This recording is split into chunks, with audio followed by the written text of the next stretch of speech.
नका मध्ये माना मुंडके तुम्ही घालू नका.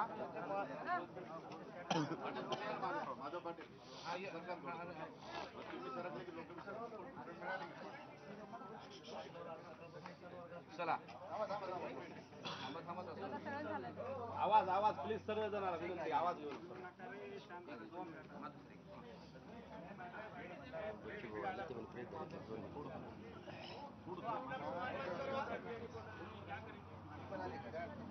चला एक मिनिट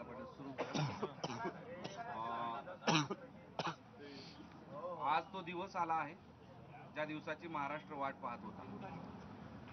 हो, आज मराठ्यांना आरक्षणाच्या संदर्भात सरकारची भूमिका काय हा विषय आणि सगळाच विषय जो काय असेल तो सगळा विषय आज सभेच्या माध्यमातून कार्यक्रमाच्या माध्यमातून मांडला जाणार आहे. महाराष्ट्रातल्या मराठा समाजासमोर आज सगळी सत्य परिस्थिती ठेवली जाणार आहे आणि त्यासोबतच तुम्ही पुढच्या आंदोलनाची दिशा काय, पुढचं आंदोलन काय आहे याची पण घोषणा करणार आहेत असं सांगितलं होतं. आज प्रत्यक्ष तुमच्या समक्ष सगळं राज्याला तुम्हाला सरकारला ऐकायला प्रत्यक्ष मिळणार.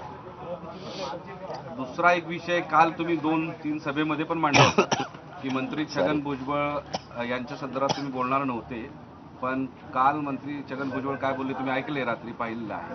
काय तुमची प्रतिक्रिया? सांगतो सभेतच सांगतो. पाटील, काल जी परवा दिवशी जी तुमची बैठक निष्फळ ठरली, तुम्ही एक वाक्य केलं की चर्चेची दारं उघडी ठेवलेली आहेत. सरकार सुद्धा म्हटलं की आम्ही चर्चा करू. आता 2 दिवसाचा काळ गेला, सरकारने काही चर्चा केली, तुमच्याशी काही बोलणं झालं, संपर्क करायचा प्रयत्न केला? हो, संपर्क केला, बोलणं चालू आहे. परंतु किती दिवस असं आता आमचं म्हणणं आहे. किती दिवस तुम्ही कवर असं उलवत ठेवणार आहे? किती दिवस तुम्ही आमच्या संयम म्हणूयात त्याला, किती दिवस संयमाचा अंत बघणार आहे? त्यामुळं किती दिवस आता बस. मराठ्यांनी प्रत्येक वेळेस मराठ्यांनीच पाळायचं आणि तुम्ही पाळायचं नाही. शब्द तर तुम्हीच द्यायचे, तुम्हीच लिहायचे आणि तुम्हीच ते पूर्ण करायचे नाही. त्यामुळे किती दिवस आता आम्ही किती दिवस ऐकणार? आम्हाला सुद्धा काय मर्यादा आहेत ना, समाजाला काय मर्यादा आहेत? समाजाने तुम्हाला पहिल्यांदा 3 महिने दिले, त्याच्यानंतर 40 दिवस दिले, त्यानंतर आता तुम्हाला 2 महिने दिले 24 डिसेंबरपर्यंत. आणखी नाही, सरकारच्या हातात आहेत ना. आजचा उद्याचा दिवस. काल तुम्हाला संध्याकाळच्या वेळेस मुख्यमंत्र्यांचा फोन आला होता? नाही, पण ते बोलणं नाही झालं.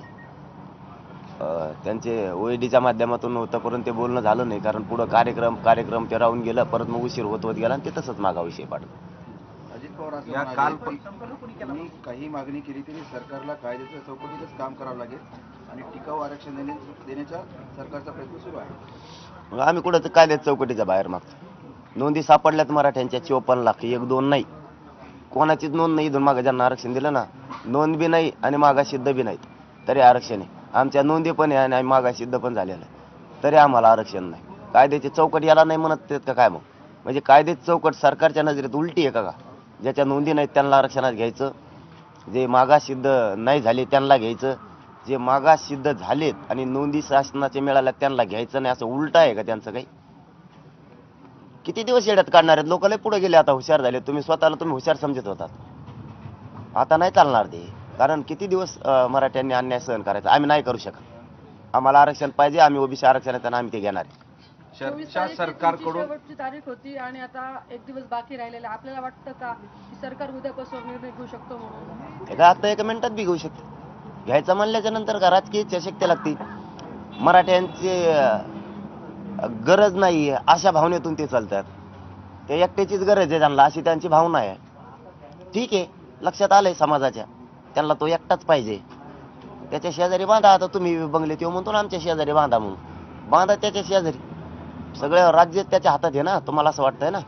ठीक आहे, ऐका त्याचं, करा मराठ्यावर अन्याय. मराठे कसे आरक्षण मिळते तुम्ही बघा फक्त आता पुढच्या काळात.